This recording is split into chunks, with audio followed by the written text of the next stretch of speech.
To the Road and Bridge seminar this morning. Today we're going to take a look at the Culverts module and the Road and Bridge. Let's get it started here. We'll log in. These are the default login.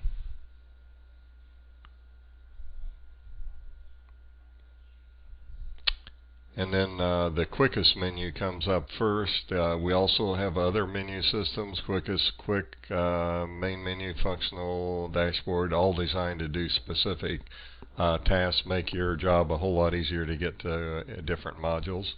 The Culverts module, just highlight it, press the enter key, starts the Culverts module. This is the browse window. All the modules have this type of interface to them. You can click on any column, and once you do, it organizes the data by that column. Say we were looking for a road that started with an A. You just enter A, you see all your roads starting with Anderson. If you enter more characters, it would walk on down through. After you do one search on any column, you need to reset the search key, and do that by pressing the up or down key on the keyboard. Then you can enter a different character and go to a different setting. And all of the columns being hot means you can find nearly any data on any object in your data system via the browse windows. We also have a query wizard. You select, for instance, a culvert number, do a next, we'll just say contains, and let's look for something that has a D in it, if there is anything. And then we do a finish. It finds any culvert record that has a D in it. Once you do subset any data, this works on all of our module interfaces. You can click the send button and then select file and send out a PDF file, HTML, Excel spreadsheet, Word document, or comma delimited. We'll just do a PDF. We have the preview after save. Click the save.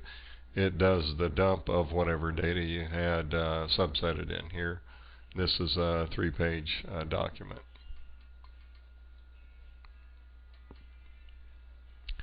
The other data, we have a built-in GIS, which we're getting away from the built-in GIS and trying to move everybody out to Google.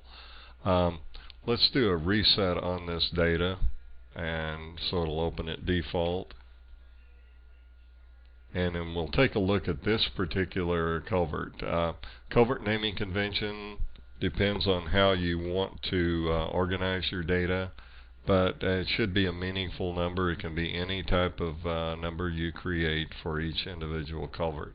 The road it's on links it back to the All Assets module. The latitude and longitude lets you do data lookups on GIS for a culvert or any other object. The other attributes describe the culvert, specs B, and there are other descriptions. You have a memo tab, or a memo field for keeping history. The maintenance history tab then collects all of the times this particular culvert has been maintained in the current fiscal year. To run a report over multiple fiscal years, there are reports under the reporting, report manager, and then the culverts section. These are all grouped into different functional areas to make the finding of any report a whole lot easier. Also, when you run a report, we'll run this one. If you highlight it and then click this button, Run Report, it runs the report in the selected manner. We didn't have any that were on any of those road ranges, but it also creates an excuse me, an entry in the report history and notes. And we ran this particular report, so if we want to edit it, we can add any other information to this. This was the Culverts by Road, and you might say Mike wants a report Mondays AM. And then you can take a look at your report manager, and it will then summarize reports that you want to run. So let's open this report again. Go back to maintenance history. If you want to see the additional information on any record, simply double click on that item, and sometimes you have to stretch the screen when it first opens the first time to get it to redraw. This is the record that records the cost layer for that particular culvert. We also can do a Google lookup if you have the latitude and longitude entered. We'll click Google. It goes out to the Google through the internet. Thank goodness for the Google guys. We do a lookup. We see the map view. We also can do a satellite view and a terrain. We can zoom in a little closer, or do a terrain topo type view. There are other views available depending on the area of the nation that you're looking at and how much street views and other data they've added to it. You also can configure a lot of different items on the system by going to the My Maps, and you can create a new map of a specific data and area you want, or you can attach tools once you're logged in. I'm logged in now. You'd have a sign in here if you need to sign in, and it's a free account on Gmail. You can attach tools. We can determine, for instance, the GPS location.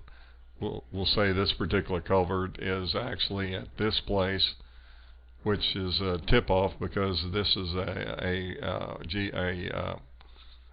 topo line draw here.